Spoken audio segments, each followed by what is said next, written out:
कल से कल देखी जाएगी। मैं आऊँगा तो छुट्टी नहीं होगी, मैं नहीं आऊँगा तो छुट्टी छुट्टी। चलो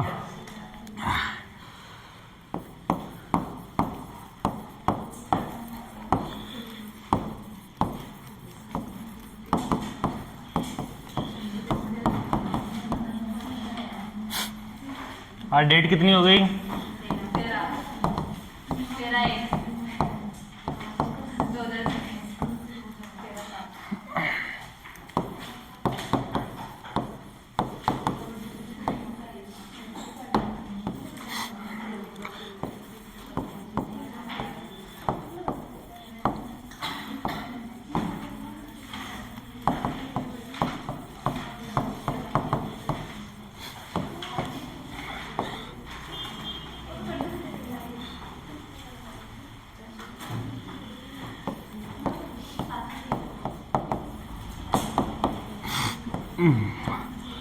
इसके अंदर पढ़ रहे थे अपन ओवरीज, ओवरी पढ़ रहे थे। तो ओवरी को समझने के लिए पहले ओवरी की थ्योरी लिखो।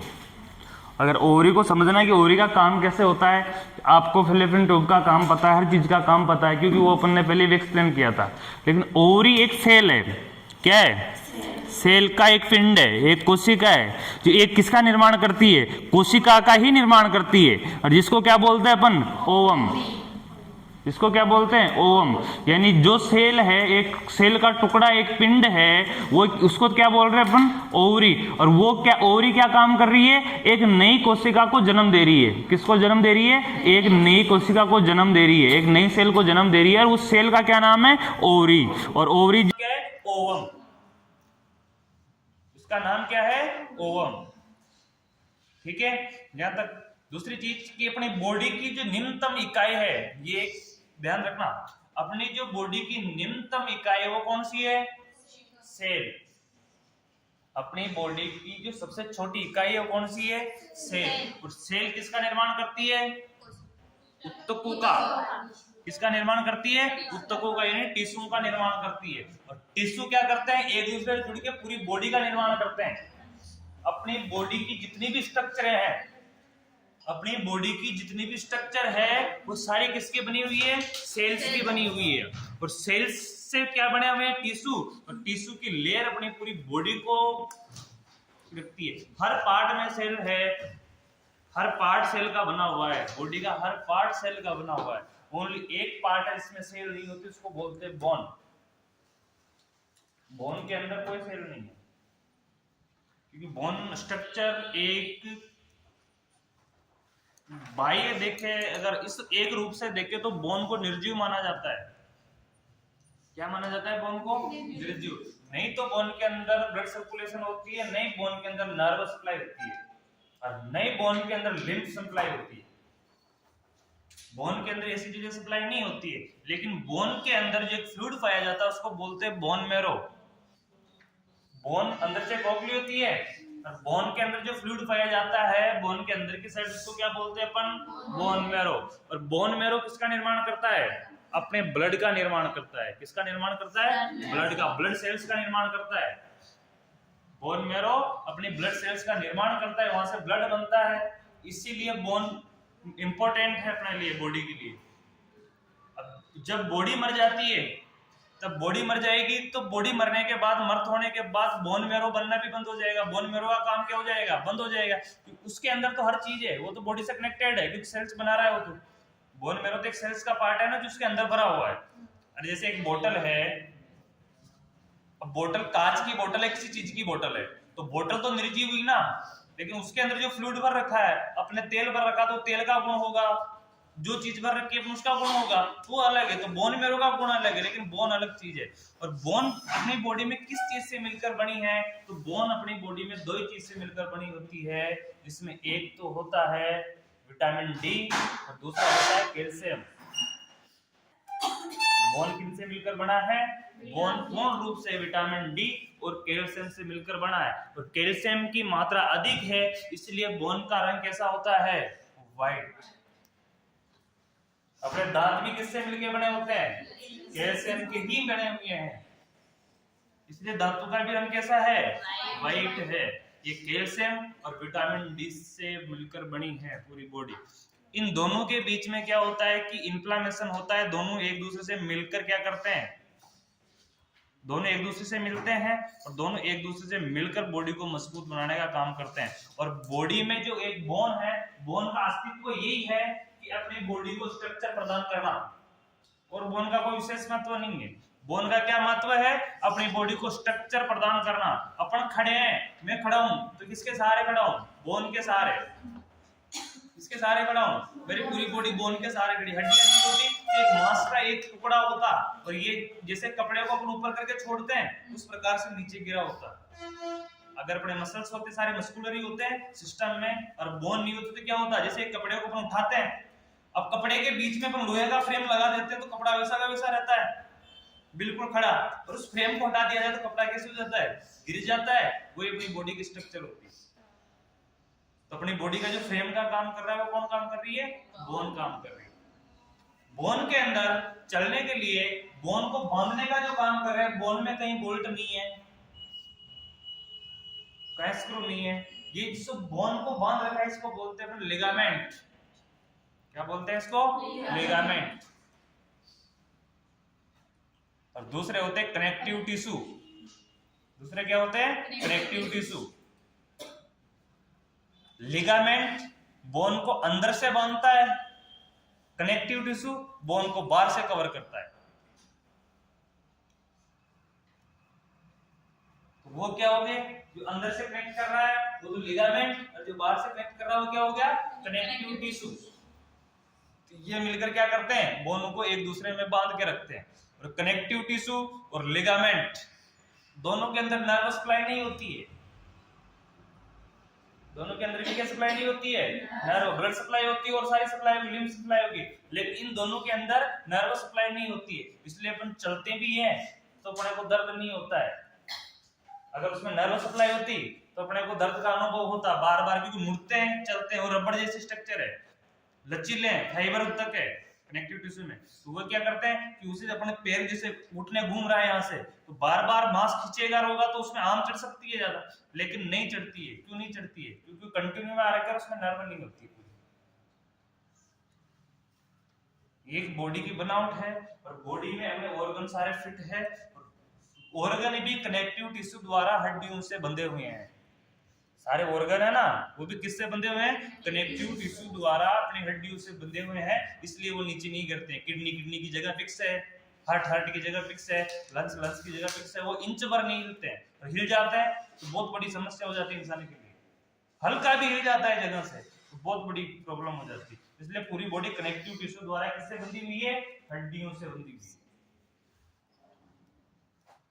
तो बॉडी का सिस्टम है।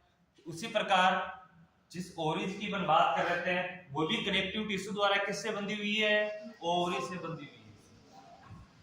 ओवरी किससे बंधी हुई है, यूट्राइन कैविटी से।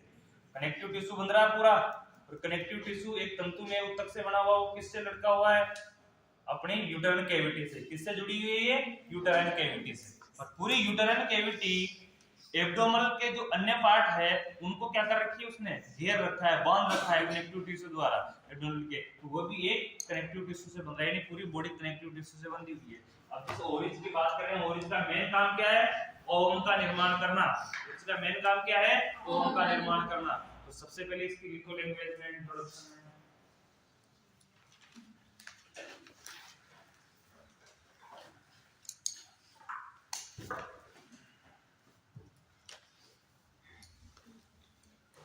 प्रत्येक ओवरी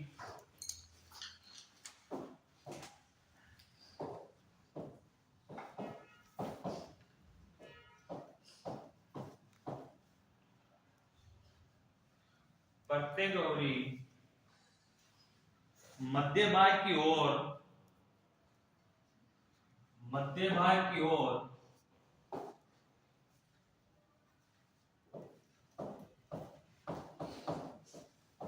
ओवेरियन लिगामेंट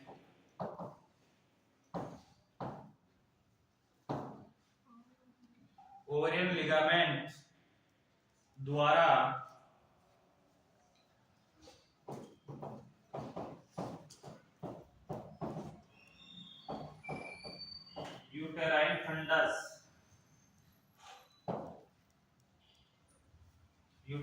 फंडस से जुड़ा होता है।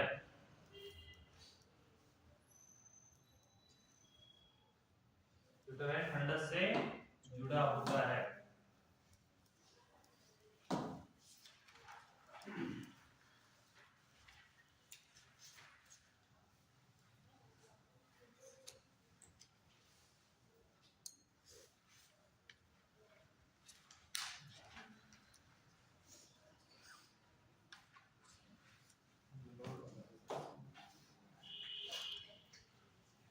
ये वाला हिस्सा कौन सा है?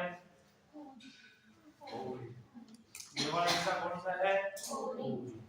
ओवरी किसका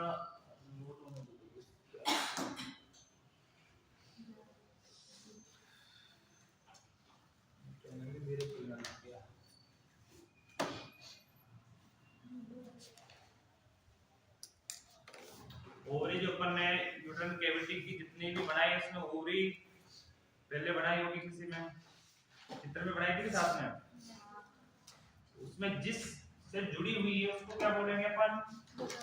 लिगामेंट। क्या बोलेंगे? लिगामेंट। कौन से भाग से जुड़ा हुआ है? यूटेराइन फंडस वाले भाग से जुड़ा हुआ है। सेकंड लिखना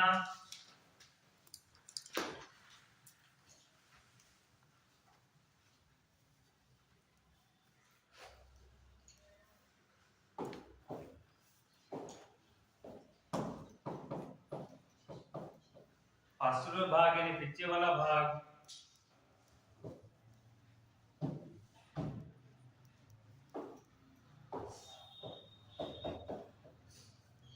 पार्श्व भाग की ओर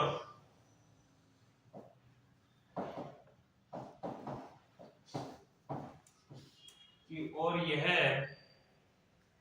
पेल्विक वाल से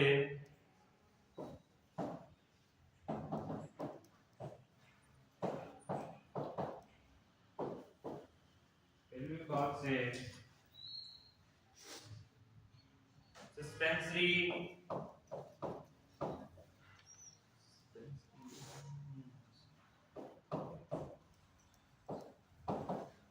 लिगामेंट अंडरलाइन करते रहना, इनको हाईलाइट होता रहेगा।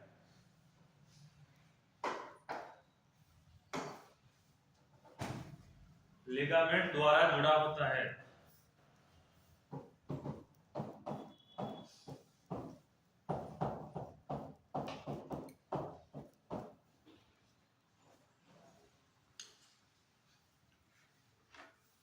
पीछे वाला भाग किससे जुड़ा हुआ है? पेल्विक वाल से सस्पेंसरी लिगामेंट द्वारा जुड़ा हुआ है।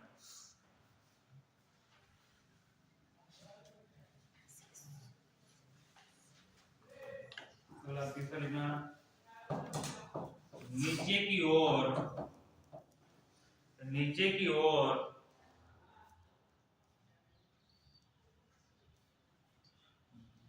ब्रॉड लिगामेंट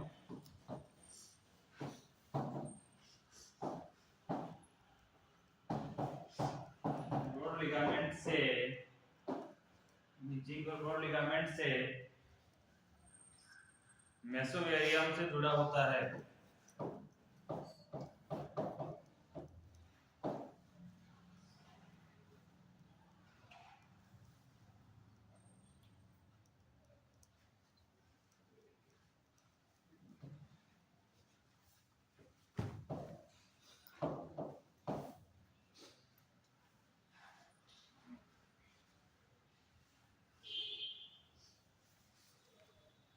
मेसोवेरियम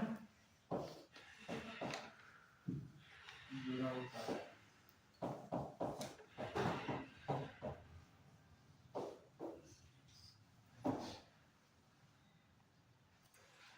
हेडिंग लगाना है स्ट्रक्चर।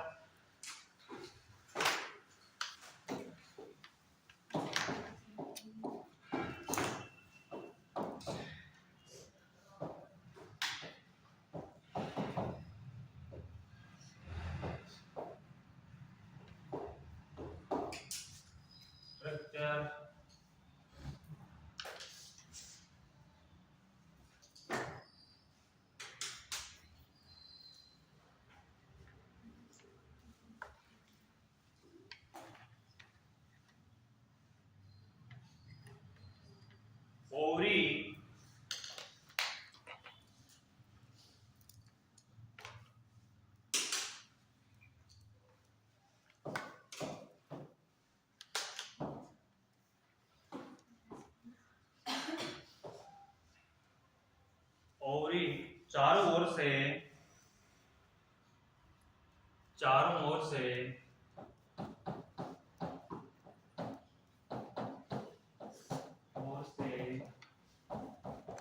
घनाकार उपकला,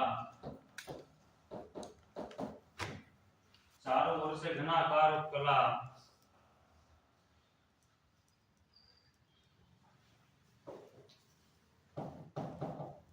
ओवरडेयर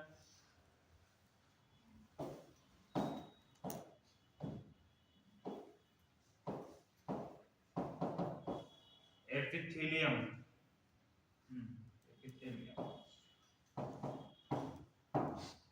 कोष्ठक में लिखो ओवरडेयर एपिथेलियम की एकल परत द्वारा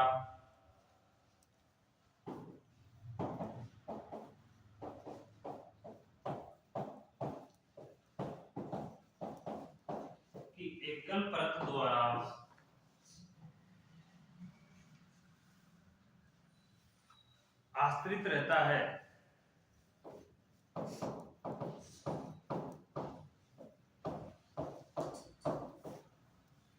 आश्रित रहता है।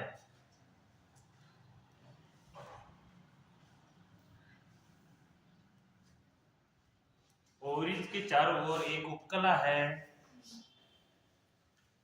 इसका नाम क्या है?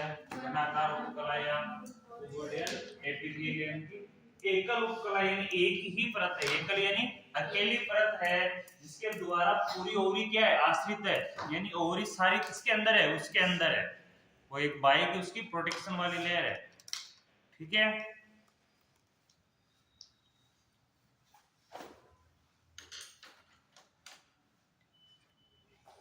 इस स्तर से घिरे हुए भाग को, इस स्तर से घिरे हुए भाग को, इस स्तर से घिरे हुए भाग को दो भागों में बांटा गया है।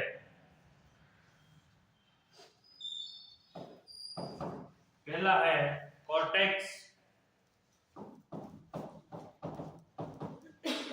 सेकंड वाला मेडुला। क्या है?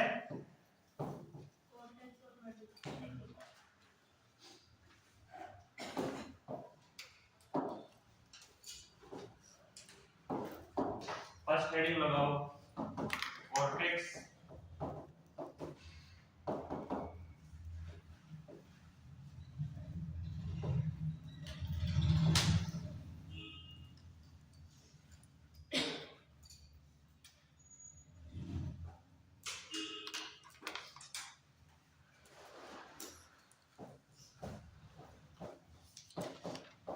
ये बाहरी भाग होता है,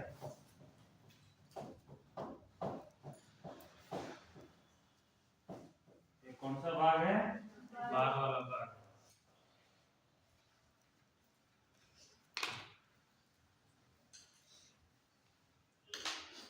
जो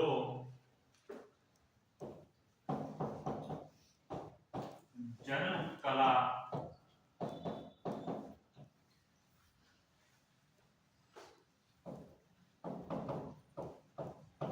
के सहारे सहारे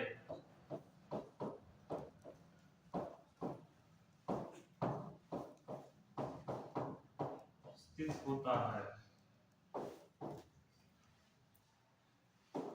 ये बाहरी भाग होता है जो जनन कला के सारे सहारे स्थित होता है।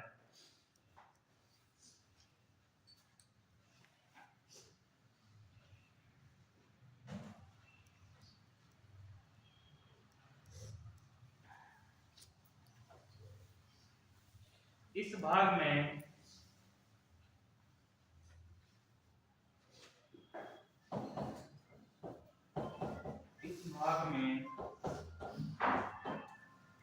यौनावस्था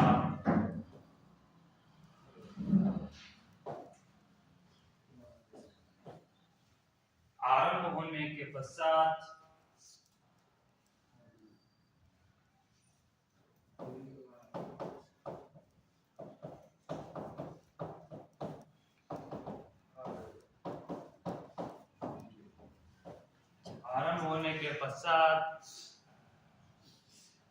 प्राथमिक पुटक, द्वितीय पुटक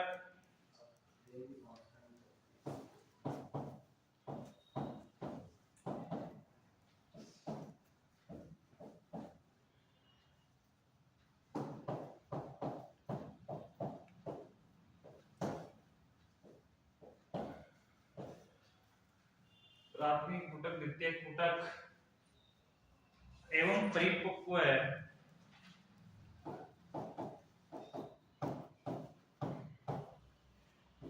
एवं परिपक्व है।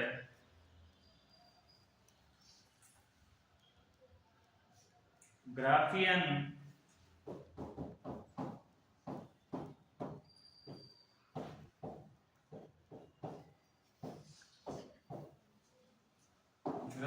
फुटक का निर्माण होता है।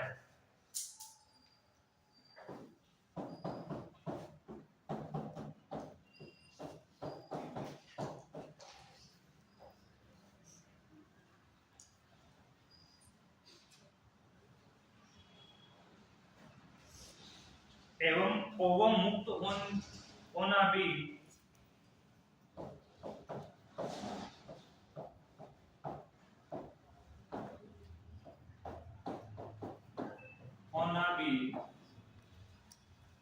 अवम मुक्त होना भी इसी क्षेत्र की घटना है।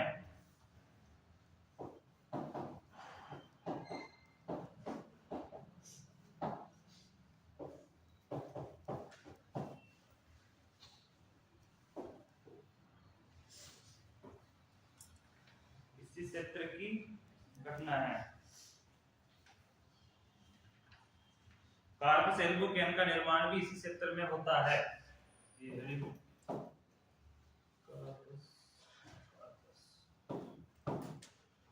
कार्पस एल्बुकेन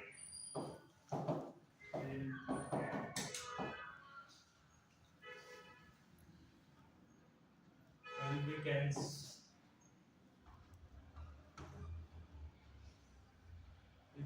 का निर्माण भी इसी क्षेत्र में होता है।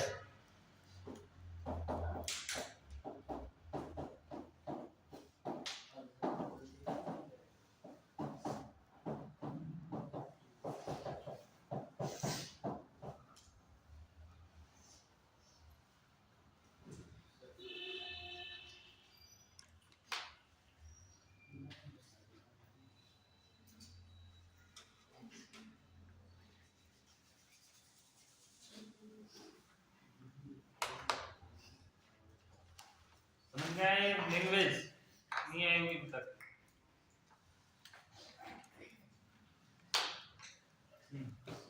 नेक्स्ट लिखाओ मेडुला। फिर अपन चित्र तो बना ही लिया। एक बार थ्योरी लिख लो, थ्योरी लिखेंगे उसके साथ समझाएंगे ना आपको, बहुत अच्छे से समझ में आएगा कौन सी बात को क्या बता के।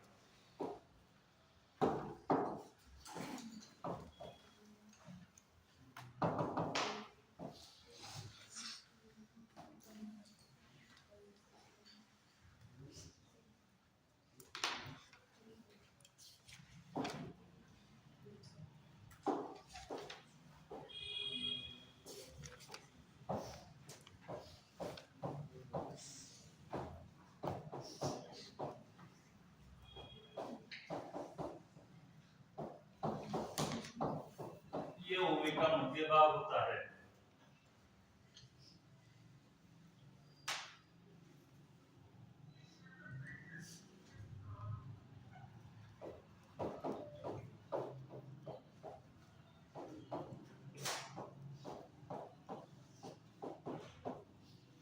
मेडोसा कनेक्टिव टिश्यू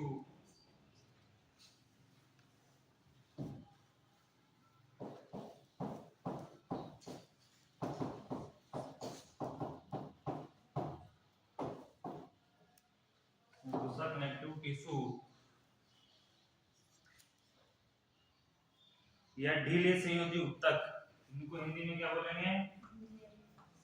ढीले संयोजी उत्तक।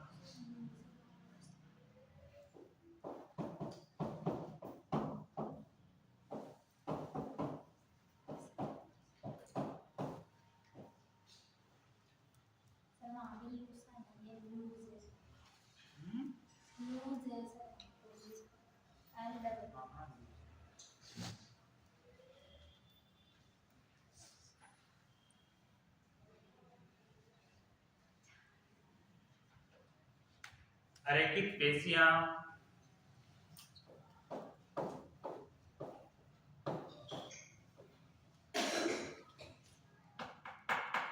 अरेखित पेशियां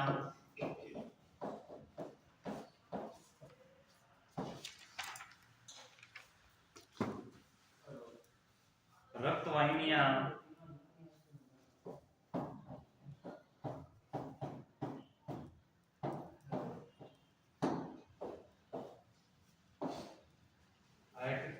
रक्तवाहिनियां तंत्रिकाएं एवं तंत्रिकाएं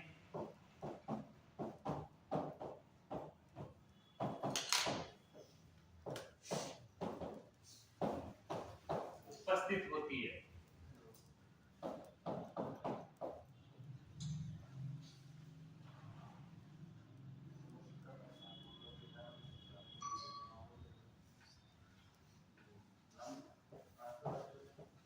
ये भाग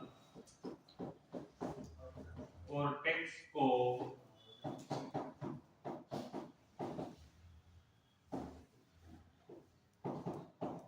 पोषण प्रदान करता है।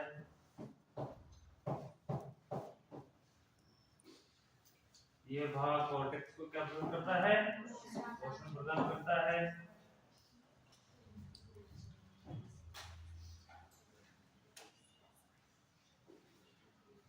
इसमें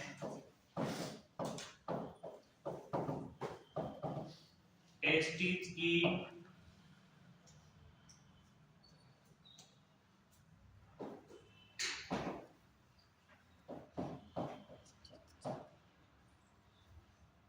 इंटरस्टेशियल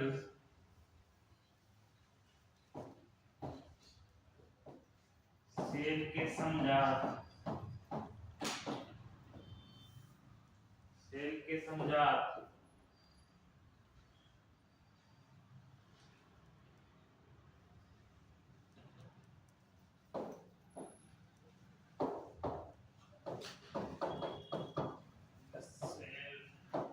होती है।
ठीक है।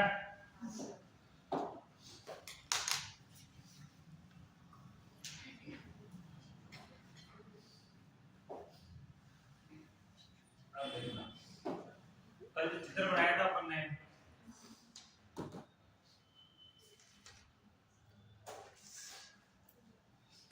ये तो एक चित्र है। ये जो दिया गया है ये ओवरीज के साथ साथ यूटेराइन कैविटी है। कौन सी है? Uterine cavity.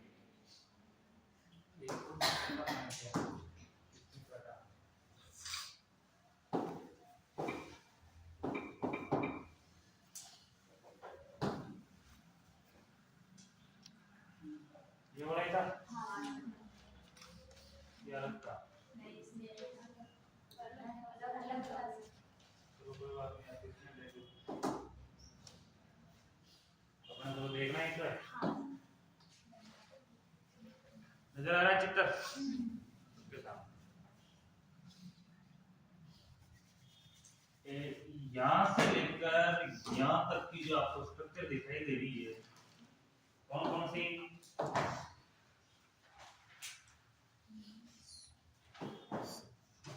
कहां से कहां तक की?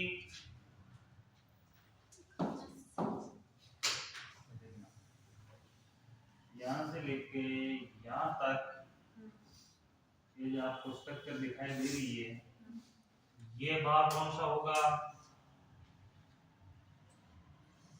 इस भाग को किस नाम से जानेंगे? मेडुला ने। ये वाला भाग भी कौन सा भाग है? कॉर्टेक्स वाला भाग है। दूसरा, इधर भी वही सेम प्रक्रिया है, यहाँ तक का ये भाग ऊपर वाला, ये भाग भी कौन सा है? नाम दिया गया कॉर्टेक्स। ठीक है, कौन सा वाला? यानी कि ओरिज के दोनों तरफ वाला जो भाग है उसमें क्या है? कॉर्टेक्स। इसका जो मध्य भाग है, ठीक है, इस मध्य भाग में अंदर, इसके अंदर ये चीज, इसमें आपको ये नसें दिख रही होगी, ये वाला भाग कौन सा है? इसके अंदर इसको सप्लाई कर रहा है, इसको क्या बोलेंगे? मेडुला। इस वाले भाग को क्या बोलेंगे? मेडुला। इस भाग को क्या बोलेंगे? मेडुला। ठीक है, ये अपरिपक्व फॉलिकल्स है। ये कौन से हैं? अपरिपक्व फॉलिकल्स है। ये जैसे ओव्यूलेशन होता है उसके दौरान ये परिपक्व होना प्रारंभ होते हैं। क्या होना प्रारंभ होते हैं? परिपक्व होना प्रारंभ होते हैं। जैसे जैसे परिपक्व होते जाएंगे तो फॉलिकल्स बढ़ते जाएंगे। अब यहाँ से निकलेगा ये धीरे धीरे बढ़ेगा, धीरे धीरे बढ़ेगा ना। तो अपन ने इसमें पढ़े प्राथमिक कुटिक, द्वितीयक कुटिक, ये जो नाम पढ़े अपने तीन नाम, ये तीन नाम कौन से हैं? तो प्राथमिक तो ये एरिया फॉलिकल, सेकेंड और थर्ड। प्राथमिक, द्वितीयक और थर्ड, तो इसी के माध्यम से क्या होता है? ओव्यूलेशन होता है। इसी के माध्यम से क्या होता है? ओव्यूलेशन होता है। यानी इसी के हिस्से से ओवरी क्या करती है? अंडे को बाहर निकाल देती है, एक लेयर फटती है और अंडे को क्या कर देती है? मुक्त कर देती है। क्या करती है? मुक्त कर देती है।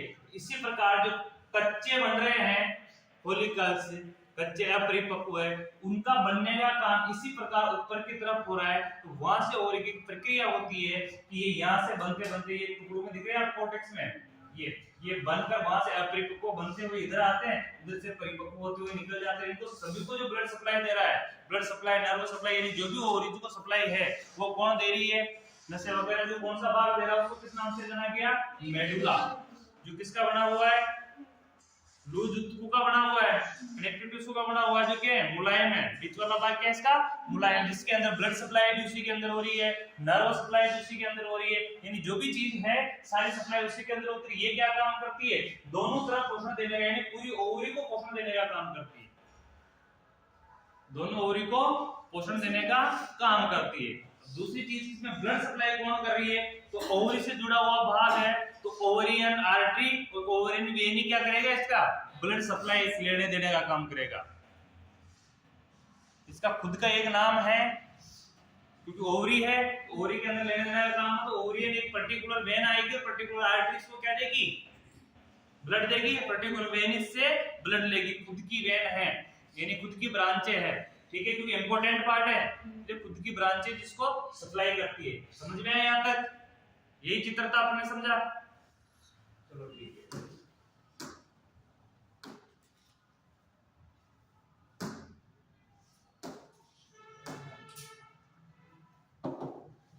अब ये अपन ने थ्योरी लिखी है उसकी, दोनों भागों की। पहला भाग कौन सा है? कॉर्टेक्स। ये बाहरी भाग होता है। बाहरी भाग यानी पूर्ण रूप से ओवरीज को क्या कर रखा है इसने? कवर कर रखा है। क्या कर रखा है? कवर। और इसके जो बीच वाला जो भाग है वो कौन सा है? मेडुला।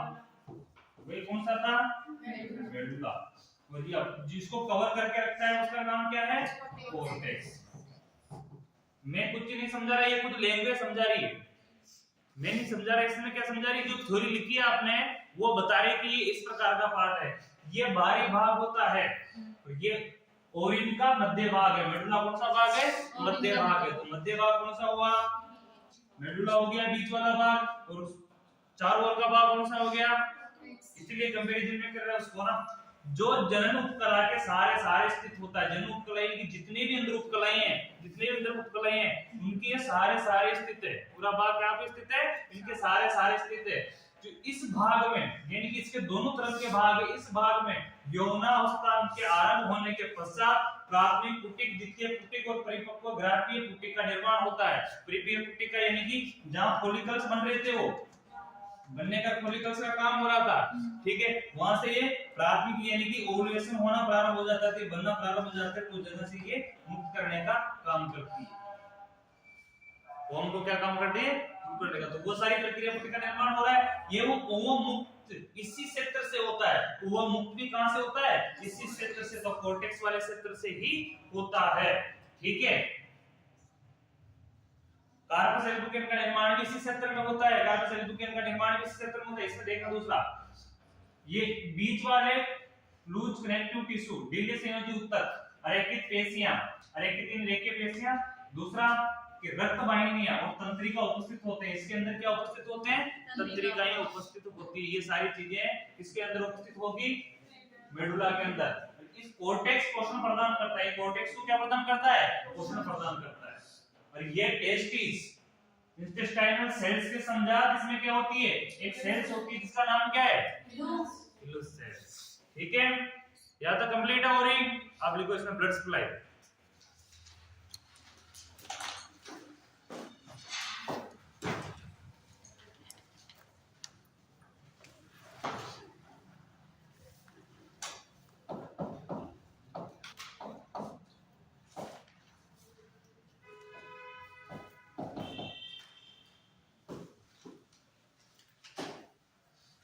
ब्लड सप्लाई में एक तो होती है आर्टरी, जो अपन बार बार लिखते आ रहे हैं, एक होती है when.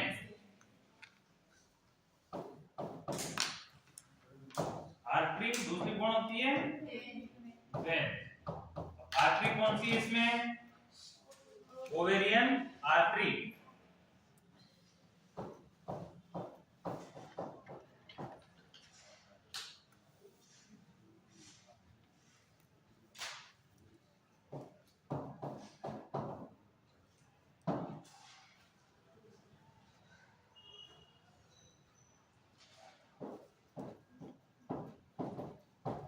Ovarian when.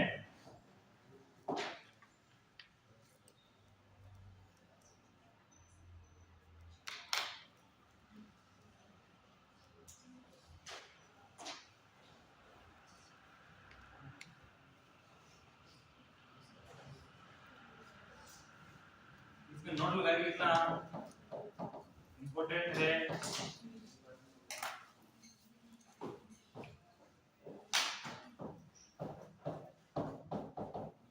Ovarian artery और ओवेरियन आर्टरी और यूटेराइन आर्टरी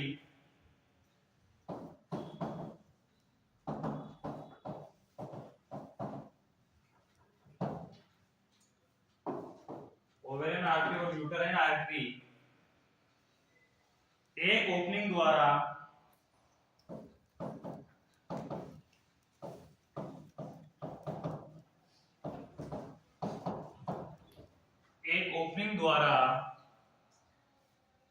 आपस में संयुक्त होती है।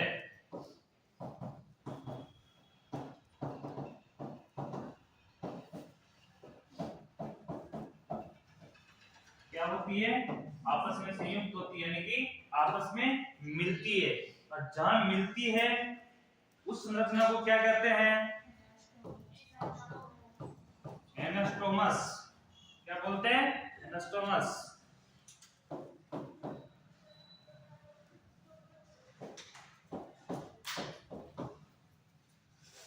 उससे एनास्टोमस।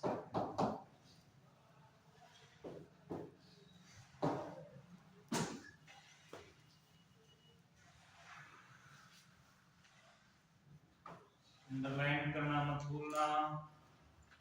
अंडरलाइन इसमें को हाईलाइट करवाती है कि ये क्या है। ये अंडरलाइन की भी तो कुछ इंपॉर्टेंट चीज होगी।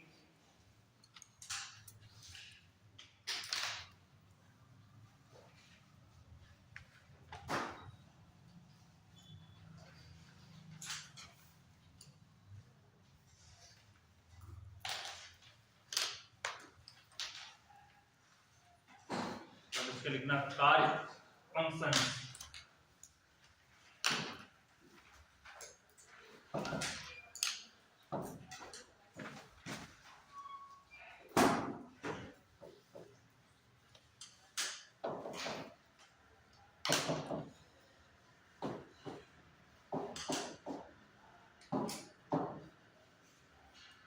ओरी का क्या कार्य है?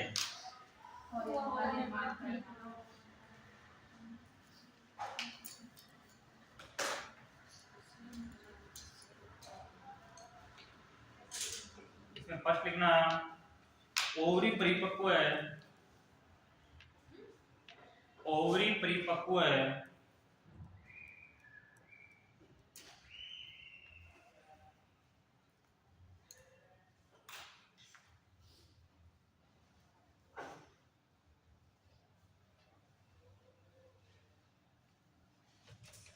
ओम का निर्माण करना।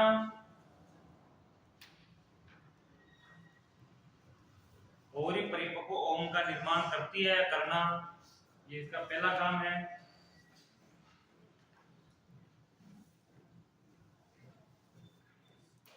और दूसरा काम है जो मेन है, इसके साथ साथ ये मेन है उसी है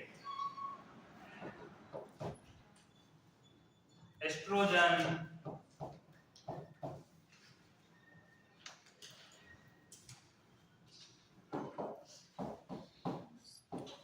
प्रोजेस्टेरॉन,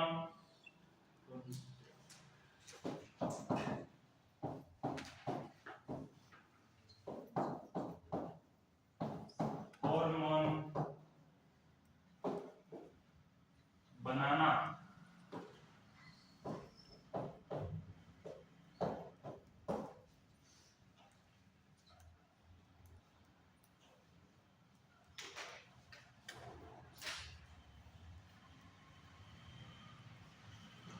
और स्त्रावित करना, बनाना और स्त्रावित या रिलीज करना, स्त्रावित करना या रिलीज करना। और इसके अंदर कौन से हार्मोन बनेंगे? एस्ट्रोजन और प्रोजेस्टेरॉन। और एक कौन से हार्मोन बनाती है फीमेल में? एस्ट्रोजन प्रोजेस्टेरॉन हार्मोन बनाती है और उनको क्या करती है? स्त्रावित करती है, रिलीज करती है। इन्हें प्रजनन हार्मोन भी कहते हैं या लैंगिक हार्मोन भी कहते हैं। प्रजनन या लैंगिक हार्मोन के नाम से भी जानते हैं। ये नाम याद रखना, मैं पूछूंगा कौन कौन से हार्मोन रिलीज करती है ओवरी।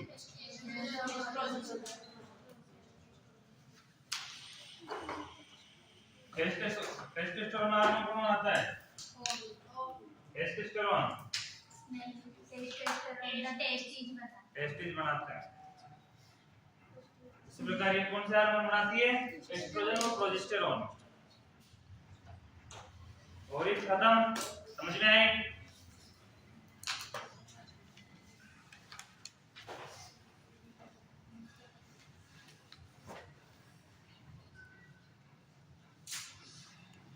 समझ में आए क्या?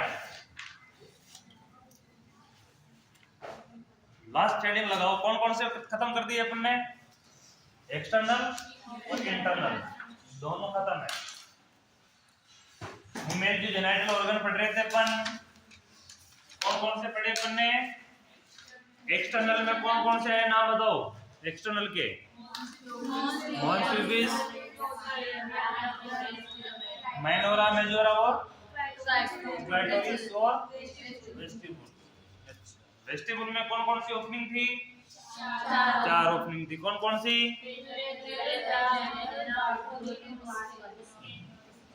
बारसोलिन, दोनों अपन ने पढ़ लिया उसमें। तो उनको वो एसेसरी ग्लैंड है, दोनों कौन सी ग्लैंड है? एसेसरी है। तो इसमें तो चलो आपके बारसोलिन ही दी गई है बुक में तो, लेकिन दोनों मैंने लिखवा दी उसमें, उसी के अंदर उसको ऐड करेंगे। अब कौन सा बचा accessory part? Only breast. Accessory में कौन सा बचा? ब्रेस्ट। कौन सा बचा? ब्रेस्ट। तो एसेसरी में ओनली ब्रेस्ट ही पढ़ेंगे। जो ग्लैंड है, ग्लैंड और एसेसरी ग्लैंड के बारे में पढ़ चुके हैं, उनके बारे में लिख चुके हैं। और एक्सटर्नल में कौन कौन से पार्ट पढ़े अपन ने? इंटरनल में vagina, uterus, fallopian tube, ovary. Main भाग है जो यूटराइन कैविटी, उसको कितने भागों में बांटा गया है? 3 भागों में। कौन कौन से भागों में? टेस्टिस की लंबाई कितनी है? 4.5 सेंटीमीटर। चौड़ाई कितनी है? 2.5 सेंटीमीटर। मोटाई कितनी है? 3 सेंटीमीटर। ये याद रखो, नाम लेते कंफ्यूज मत हो कि ये क्या पूछ लिया बीच में। ठीक है। दूसरा, यूट्राइन कैविटी की जो लंबाई कितनी है? 8 सेंटीमीटर। चौड़ाई कितनी है? 5 सेंटीमीटर। मोटाई कितनी है? 1.5। वेजाइना की लंबाई कितनी है? 8 सेंटीमीटर। आगे से 8 और पीछे से 9। चलो कोई बात नहीं। फैलोपियन ट्यूब की टोटल लंबाई कितनी है? 10 सेंटीमीटर। और इसमें जो एम्पुला है उसकी लंबाई कितनी है? 5 सेंटीमीटर। कितना सेंटीमीटर? 5 सेंटीमीटर। स्तनस की लंबाई कितनी है? 2.5 सेंटीमीटर। ठीक है, ये याद रखो, भूलो मत। हेडिंग लगाओ, site accessory organ.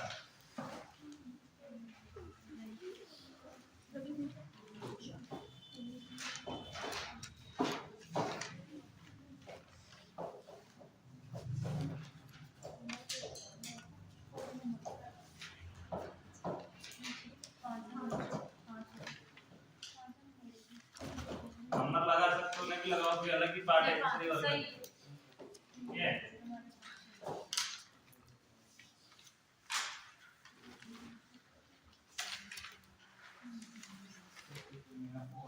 Accessory organ.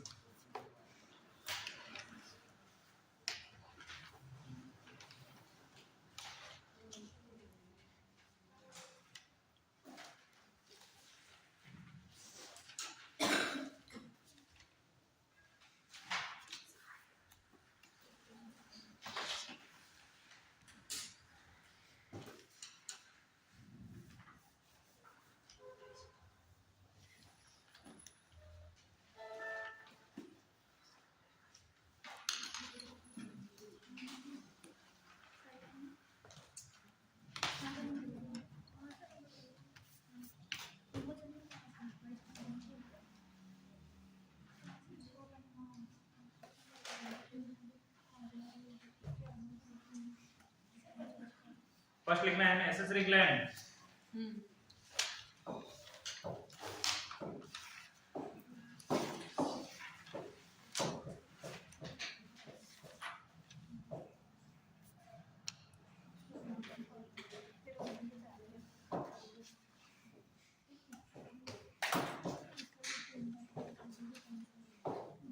Accessory gland में पहली कौन सी है?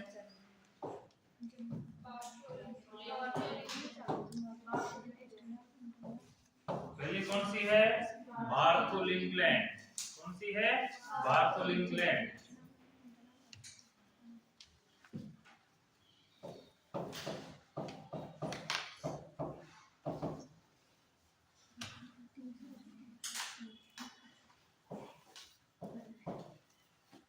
सेकंड कौन सी पढ़ी थी तुमने? ग्लैंड।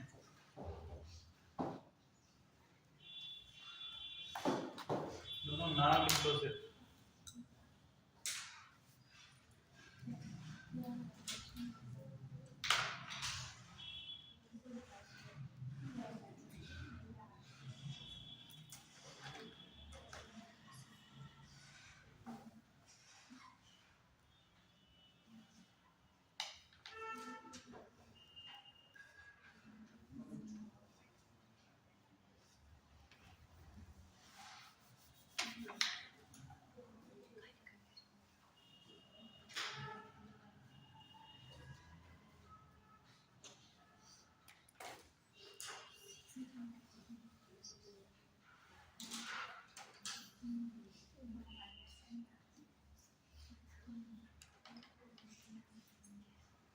सेकंड लिखना ब्रेस्ट। फर्स्ट कौन सी थी? ग्लैंड। एस्टर ग्लैंड में कितने नाम लिखे अपन ने? दो नाम लिखे। लास्ट कौन से आते हैं? ब्रेस्ट।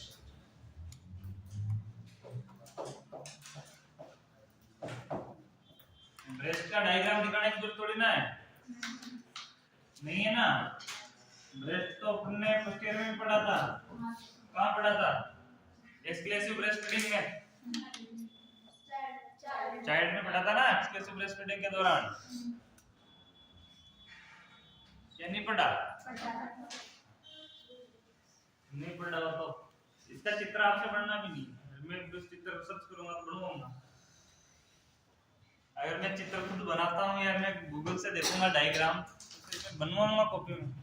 बना सकते हो आप ही बनाओगे। मैं तो बनाऊं या मैं गूगल से निकालूं?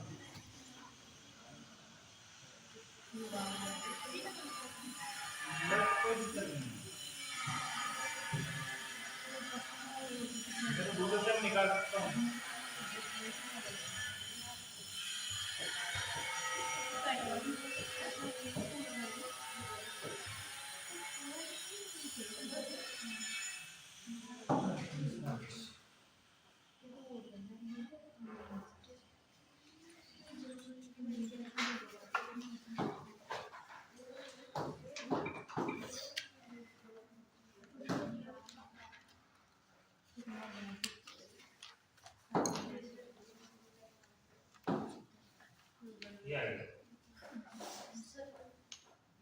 ब्रेस्ट की इस प्रकार की स्ट्रक्चर होती है। ब्रेस्ट की इंटरनल जो स्ट्रक्चर होती है वो इस प्रकार की होती है। बना सकते हो, बना लो, नहीं तो आप ध्यान में रख लेना, ऐसा जरूरी नहीं कि आप बनाओ इसे। ठीक है, इंटरनल स्ट्रक्चर है, इसके जो पार्ट है वो तो आप देख लेना, आपके फोटो दिए हुए हैं, आपकी खुद की बुक में दिया हुआ है, तो उसको याद करना, क्योंकि पार्टों के नाम तो अपने को याद होने चाहिए। ठीक है, कि कौन कौन से इसके पार्ट है वो चीजें तो अपने को याद होनी चाहिए। कौन सा टिश्यू है, कौन सा प्रोडक्ट है, कौन सा कनेक्टिव टिश्यू है, कौन सी रिब्स है, देख लो। आपको इजी भी टाइम खर्च हो जाएगा बहुत सारा। अभी बनाना चाहो तो बना लो, मुझे कोई एलर्जी नहीं, बना लो।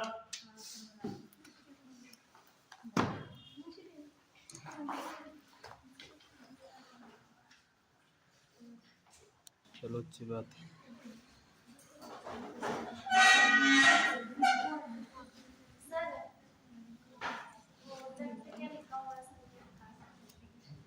मिल्क डक्ट, मिल्क डक्ट,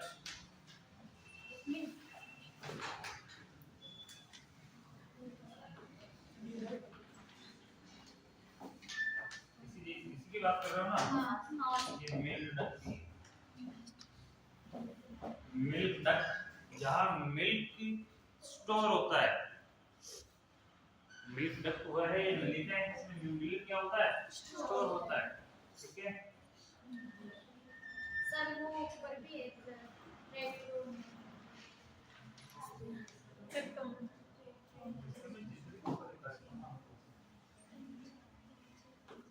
बनाया दीदी का। कोई दिक्कत नहीं है।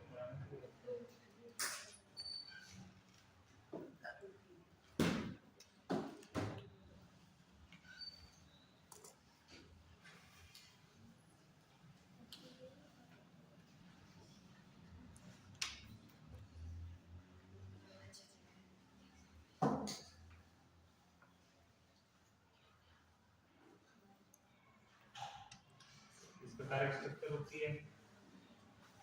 ठीक है,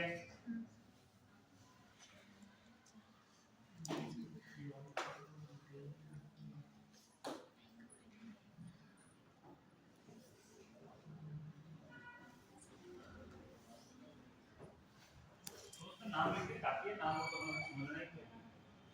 ठीक है, आज उसमें लिखते हैं सॉरी।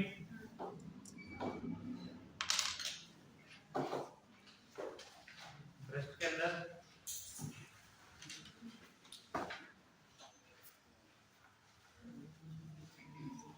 लिखना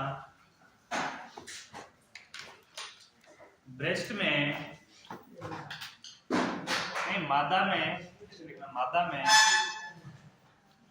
या फीमेल में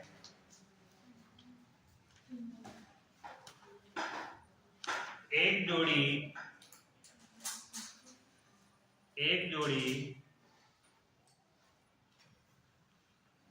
स्तन ग्रंथियां उपस्थित होती है।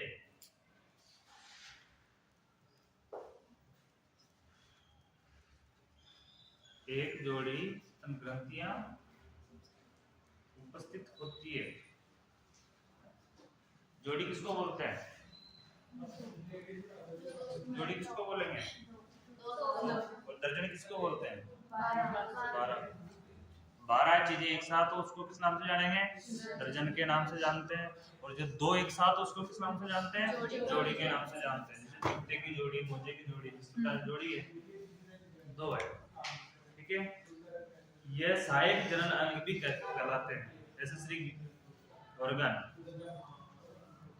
ये क्या कहलाते हैं? एक्सेसरी ऑर्गन या सहायक जनन अंग भी कहलाते हैं।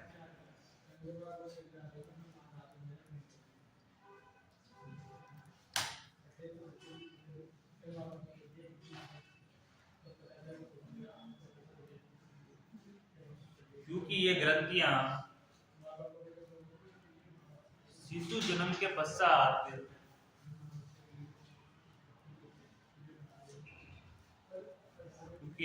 शिशु जन्म के पश्चात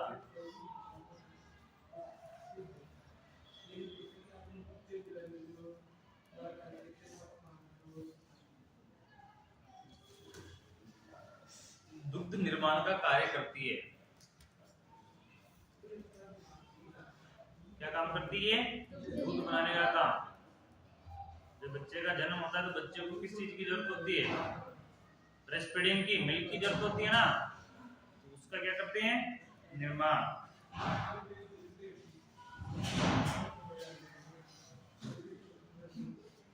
यह सामान्यतः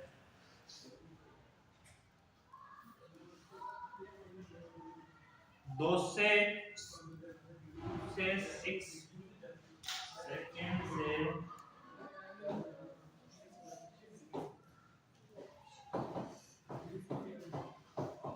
6 पसलियों तक स्थित होते हैं।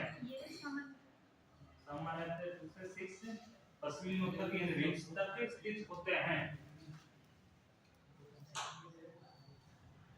टोटल रिब्स कितनी होती है अपने? 24। एक तरफ कितनी होती है? 12। इसकी जो स्ट्रक्चर है ब्रेस्ट की, कहां से कहां तक होती है? ऊपर से फर्स्ट सेकंड ऐसे काउंट की जाएगी तो सेकंड से लेकर 6 तक की इसकी साइज है। वो रिब्स नीचे आ जाती है, एक रिब्स ऊपर रह जाती है। यानी ऊपर वाली ये रिब्स है, ये ऊपर रह जाती है, ये उसके नीचे वाले सेकंड रिब से स्टार्ट होता है और 6 रिब तक होता है, 6 नंबर की पसली तक की होता है। इसके स्ट्रक्चर, हेडिंग लगाओ स्ट्रक्चर। ये अभी चित्र बनाया है, इसका वर्णन करना स्ट्रक्चर का।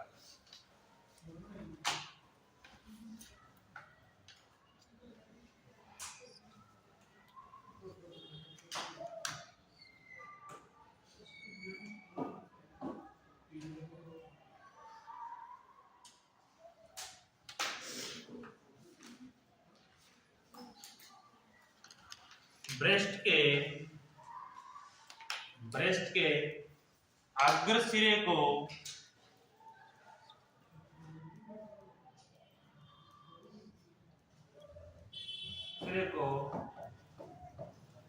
एरोला कहते हैं।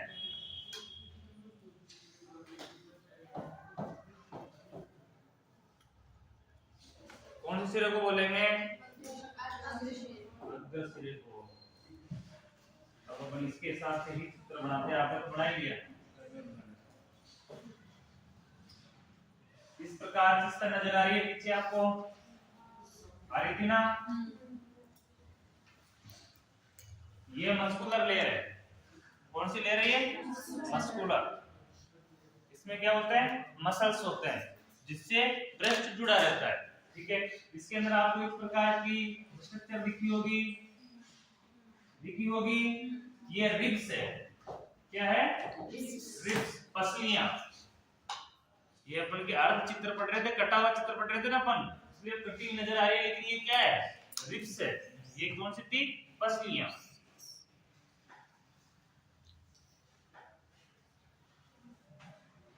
यहां से इस प्रकार की स्ट्रक्चर नजर आ रही थी। ठीक है। इसमें एक या घेरा पाया जाता है ब्लैक कलर का, तो इसके बीच में एक होती है निपल।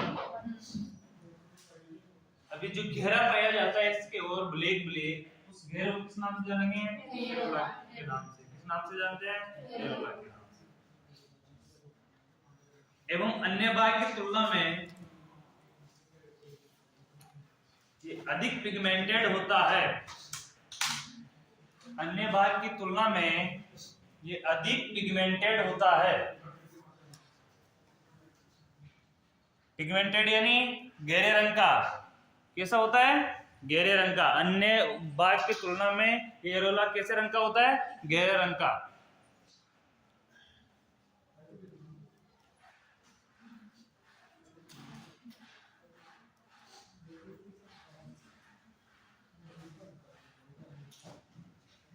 इसका व्यास लगभग,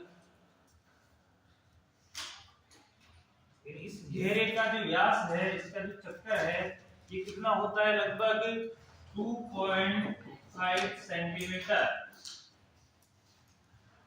इसका व्यास कितना होता है? 2.5 सेंटीमीटर।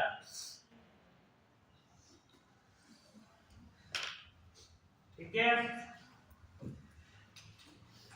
इस वाले भाग को क्या बोला?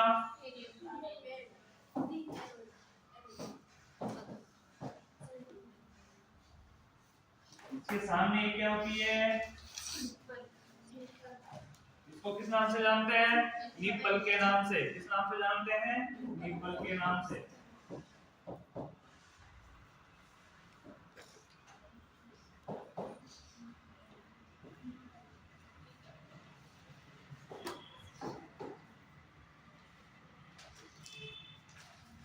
हिंदी में इसको बोलते हैं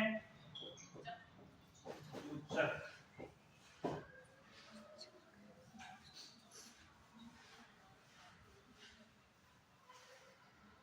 इसमें लगभग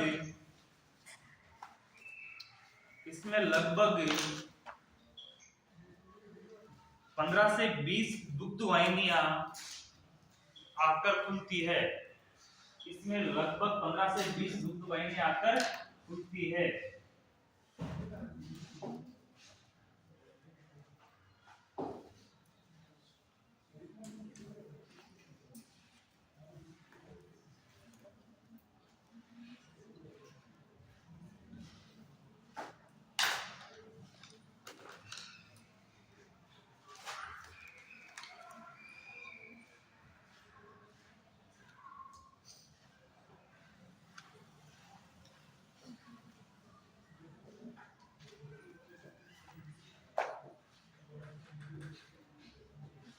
प्रकार से दुग्ध वाहिनियां होती है, कितनी आगे खुलती है? लगभग 15 से 20 आकर खुलती है।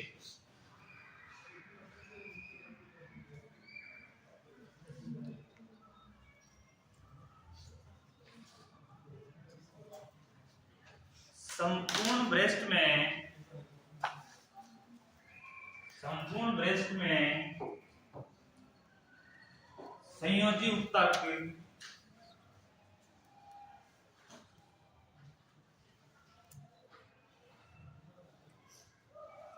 का जमाव होता है। संयोजी ऊतक नहीं, वसीय ऊतक है। संयोजी नहीं है, वसीय ऊतक। काट के लिखो उसको। वसीय ऊतक किसका जमाव होता है? वसीय ऊतक का जमाव होता है। वसीय ऊतक यानी कि इस प्रकार का ऊतक है जो कैसा है? ऑयली। वसीय वसा का बना हुआ है, तो कैसा है? ऑयली है। उसकी वजह से बच्चा इसको दबाता है या किसी प्रकार करता है, हिलचल करता है, तो उससे क्या होगा? वो स्किन फिसल जाती है। क्या होती है, स्किन, और इसके अंदर जो ये दुग्ध ग्रंथि है क्या होती है, फिसल जाती है, जिससे इसमें दर्द नहीं होता है, यानी इसको दबाने से इसमें क्या नहीं होता है, दर्द नहीं होता है। क्यों नहीं होता है कि इसके अंदर इस ग्रंथियों के अलावा जो इसके अंदर ये पूरा भरा हुआ है, किसका भरा हुआ है, वसीय ऊतक का भरा हुआ है। इसके अंदर जितना भी इसके बीचों में जितनी भी फीड जमी हुई है, सारी चीजें जमी हुई है, क्या जमा हुआ है, वसीय ऊतक जमा हुआ है। वसीय ऊतक का काम क्या है कि इनको अंदर स्टोर रखना, और वो क्या है कि एक इस प्रकार के स्ट्रक्चर है वैसे उत्तर ऑयली, कैसी है, ऑयल के चिकनास वाले। इसमें किसी प्रकार का प्रेशर डालते हैं, इसको दबाता है बच्चा, किसी प्रकार की स्ट्रक्चर करता है, खींचता है, बच्चा है दूध पीता है, हर प्रकार की प्रक्रिया करता है। तो उस कंडीशन में ये क्या है कि वो फिसल जाते हैं, न तो इसमें जोर आता है न इसमें दर्द का अनुभव होता है। क्यों नहीं होता है, क्योंकि इसके अंदर ऊतक है वो कौन से है, वसीय ऊतक है, वो कंफर्ट हो जाते हैं, वो क्या हो जाते हैं, हर स्थिति में डर जाते हैं। ठीक है,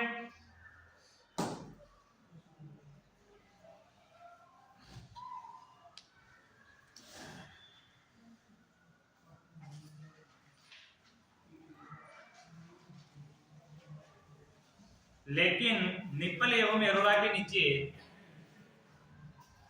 लेकिन निप्पल एवं एरोला के नीचे वसीय ऊतक का जमाव नहीं होता है।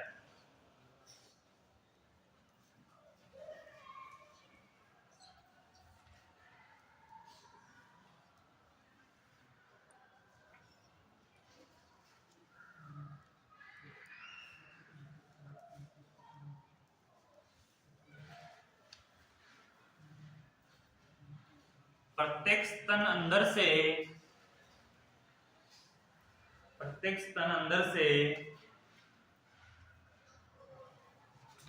लगभग 15 से 20 गुच्छों में विभाजित होता है, लगभग 15 से 20 गुच्छों में, 15 से 20 गुच्छों में विभाजित होता है।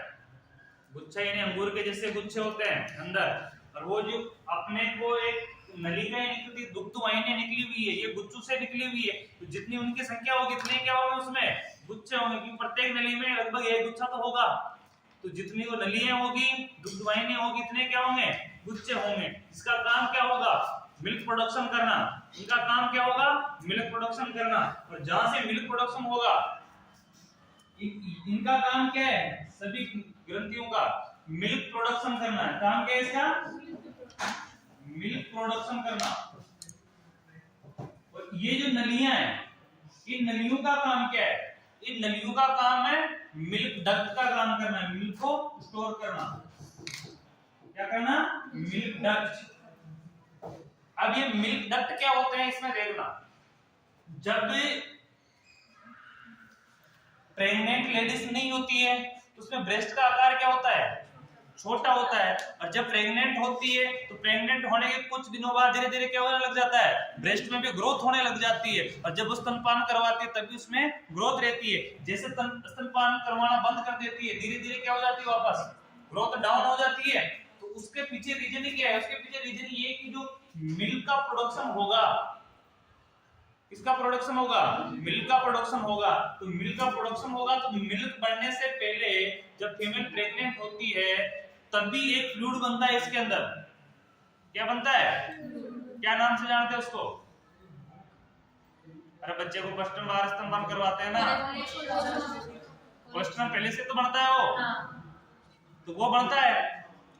और वो जब बनना प्रारंभ हुआ तो वो भी इन्हीं ग्रंथियों में बनेगा, तो वो ग्रंथियों में बनेगा तो क्या करता है, वो जब तक बच्चा स्तनपान नहीं करेगा तब तक तो अंदर स्टोर रहेगा ना, तब तक वो ऐसा तो नहीं कि जब बच्चे का जन्म हुआ तुरंत प्रभाव से बना, नहीं बनता है, वो 5-6 महीने से बनना प्रारंभ हो जाता है कुछ मात्रा में, वो धीरे धीरे बनता रहता है। तो वो बनेगा तो वो स्टोर कहाँ होगा, ये तो स्टोर करने से नहीं, ये स्टोर नहीं, तो कौन सी जगह स्टोर होगा, मिल्क डक्ट में, ये नली है उसमें स्टोर होगा। तो ये नलियों का आकार कैसा हो जाता है, इन नलियों का आकार धीरे धीरे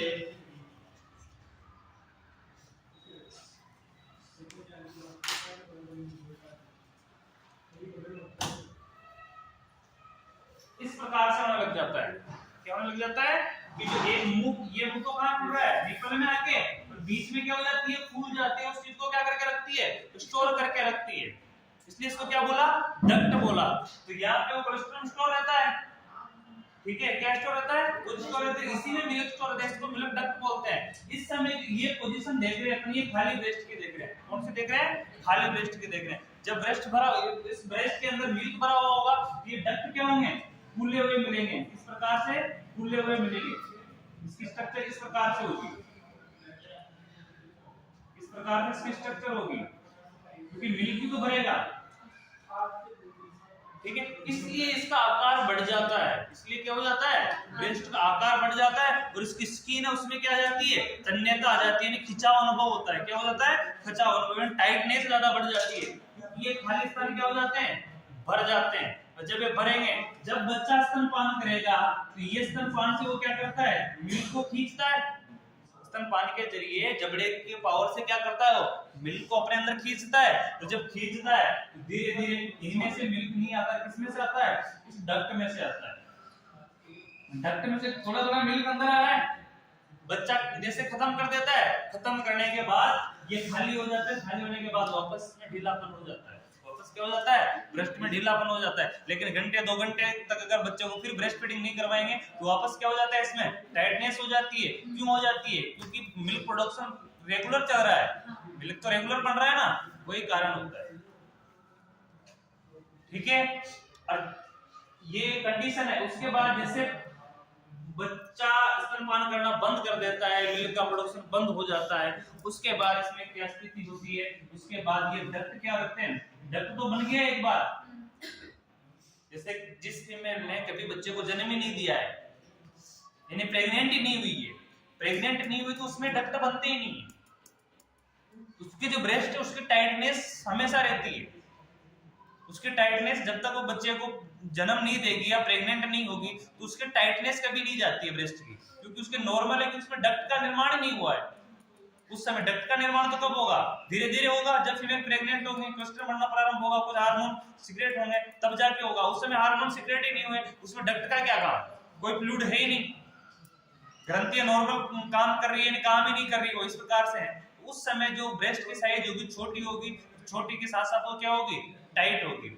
लेकिन जैसे जैसे प्रेग्नेंट होगी, प्रेग्नेंट होने के बाद जैसे खुलेंगे ये आकार बढ़ेगा, और ये आकार बढ़ने के बाद वो क्या होगा कि इसकी टाइटनेस क्या हो जाती है। जब महिला प्रेग्नेंट हो भी गई है, बच्चे को जन्म भी दे दिया है, बच्चे को दूध भी पिला दिया है, लेकिन दूध पिलाने के बाद उसके कभी तो ब्रेस्ट फीडिंग छुड़वाओगे आप वापस, तो छुड़वाओगे, तो छुड़वाने के बाद की जो स्ट्रक्चर होगी धीरे धीरे ये क्या होगी, पिचक जाएंगे, वापस क्या हो जाएगी, पिचक जाएंगे, यानी वापस अपने सिकुड़ जाएगी, सामान्य पोजीशन में आ जाएगी। और सामान्य पोजीशन में आने के बाद अब ब्रेस्ट का जो आकार बढ़ा था, इन मिल्क डक्ट की वजह से क्या बढ़ा था, आकार बढ़ा था। अब पहले तो ब्रेस्ट की साइज यही थी, फिर इतना आकार डक्ट की वजह से बढ़ गया है, तो इसकी वजह से क्या होते हैं, ब्रेस्ट ढीले हो जाते हैं, ढीले होकर नीचे की तरफ इनका झुकाव हो जाता है, इस तरफ हो जाता है, इनकी शेप नीचे की तरफ हो जाती है, झुकाव।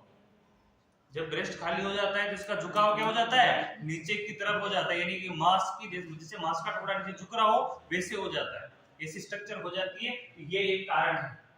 वो कारण किसकी वजह से होता है, मिल्क डक्ट की वजह से होता है। जैसे वापस मिल्क बनना प्रारंभ हो गए, वापस ब्रेस्ट का जो निप्पल यहाँ आ गया खींच के, ये वापस यहाँ से कैसे हो जाएगा, खींचा होकर वापस अपनी पोजीशन में आ जाएगी, क्योंकि ये पूरी त्वचा क्या हो जाएगी, वापस टाइट हो जाएगी, टाइट हो जाएगी, ऑटोमेटिकली पोजीशन ले लेगा।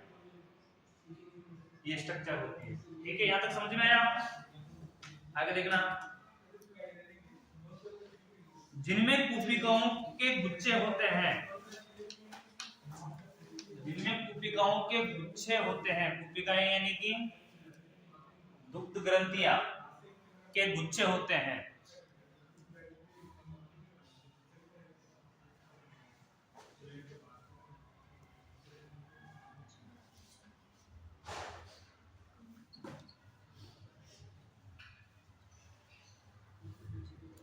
इन कुपिकाओं की आंतरिक सतह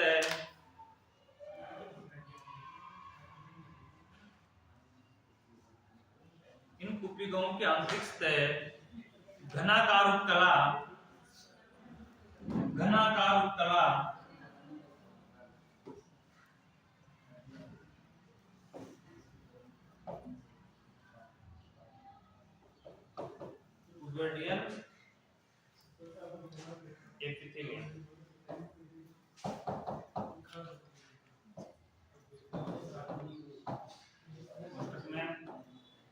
पहले भी लिखा हुआ नाम है, से आश्रित होती है, से आश्रित होती है।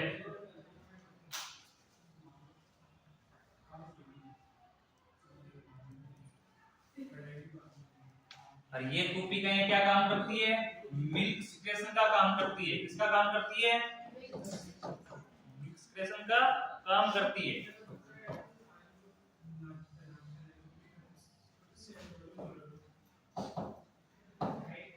यानी कि सीधी बात हम बोल सकते हैं मिल्क प्रोडक्शन, मिल्क बनाने का काम करती है। मिल्क सिक्रेशन को बोल सकते हैं, मिल्क प्रोडक्शन बोल सकते हैं।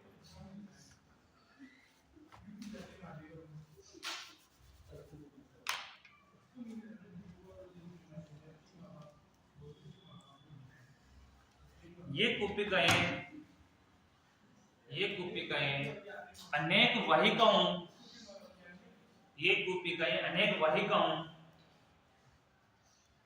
द्वारा संयुक्त होती है।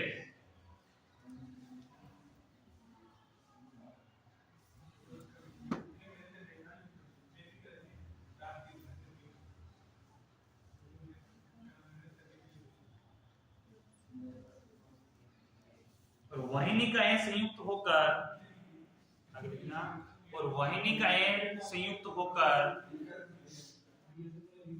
वाहिकाओं का निर्माण करती है। किसका निर्माण करती है?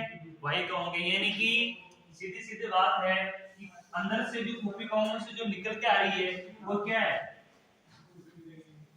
वाहिनी क्या है? क्योंकि वो छोटी ब्रांच है। वो स्थिति कैसी उसकी? छोटी, बिल्कुल छोटी ब्रांच है, लेकिन धीरे धीरे आएंगे तो मेन ब्रांच में मिलेंगे। तो मेन ब्रांच क्या हो जाएगी? वाहिका। वाहिनिकाएं क्या किसमें आके मिल जाएगी? वाहिकाओं में आकर मिल जाएगी। छोटी छोटी कोशिकाओं से निकलने वाली जो वाहिनिकाएं हैं वो किसमें आकर मिल जाएगी? वाहिकाओं की। किसका निर्माण करेगी? वाहिकाओं का निर्माण करती है। समझ में आ गई यहां तक? जो निप्पल की ओर, जो निप्पल की ओर बढ़ती जाती है और निप्पल में संयोजित हो जाती है। ये निप्पल में जाके क्या हो जाती है? सारी मिल जाती है।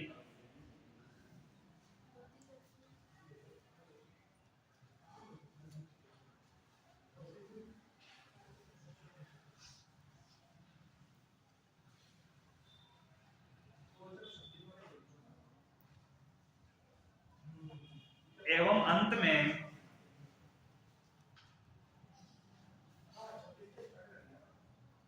15 से 20 वाहिकाएं, 15 से 20 वाहिकाएं इन निपल्स पर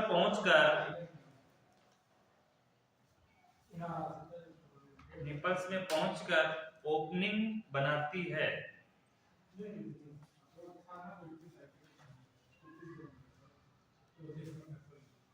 जिनमें से ऊपर क्या निकलता है? दूध स्रावित होता है। अब देखना,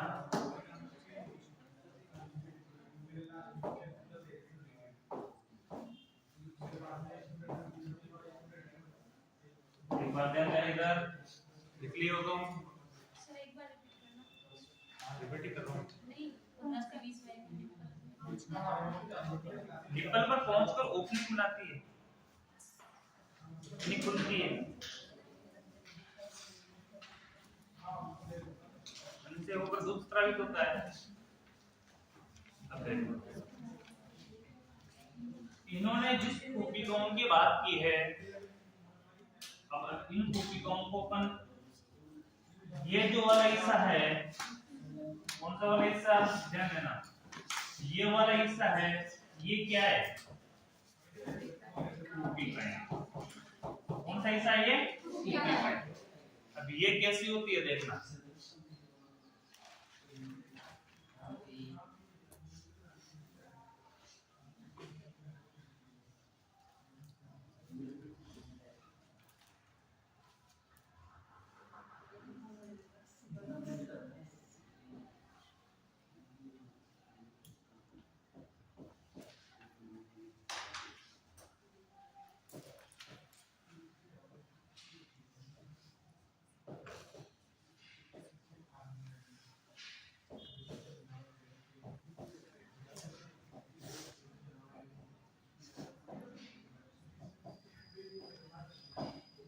अंदर से इस प्रकार की होती है, कुप्पिकाएं अंदर से इस प्रकार की होती है। कुप्पिकाओं से जो नलियां निकल रही है, कुप्पिकाएं जिस नलियों में जुड़ी हुई है, ये नलियां, इन नलियों का क्या नाम है? क्या नाम है? वाहिनिकाएं। क्या नाम इसका? वाहिनिकाएं।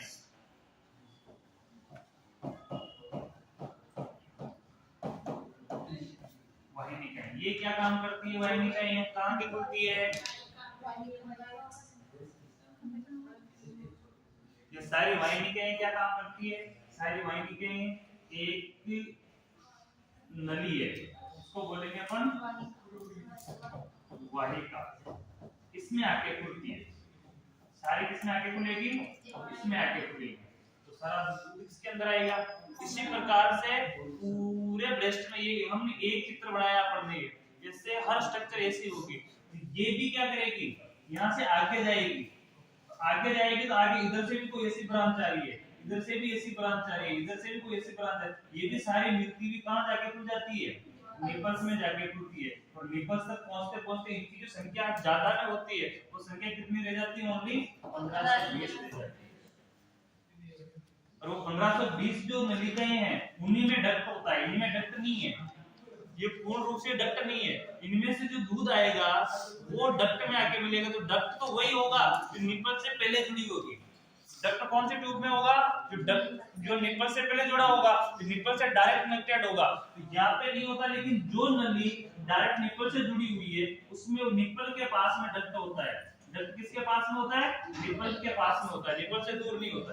ये नलिकाएं आती है और ये कहां स्टोर करती है? आके डक्ट में आके मिल्क स्टोर करती है, और उसके बाद निपल से बच्चों को ब्रेस्ट फीडिंग करवा देते हैं। आज के लिए काफी है, ठीक है। आगे इसकी ब्लड सप्लाई वगैरह नेक्स्ट क्लास में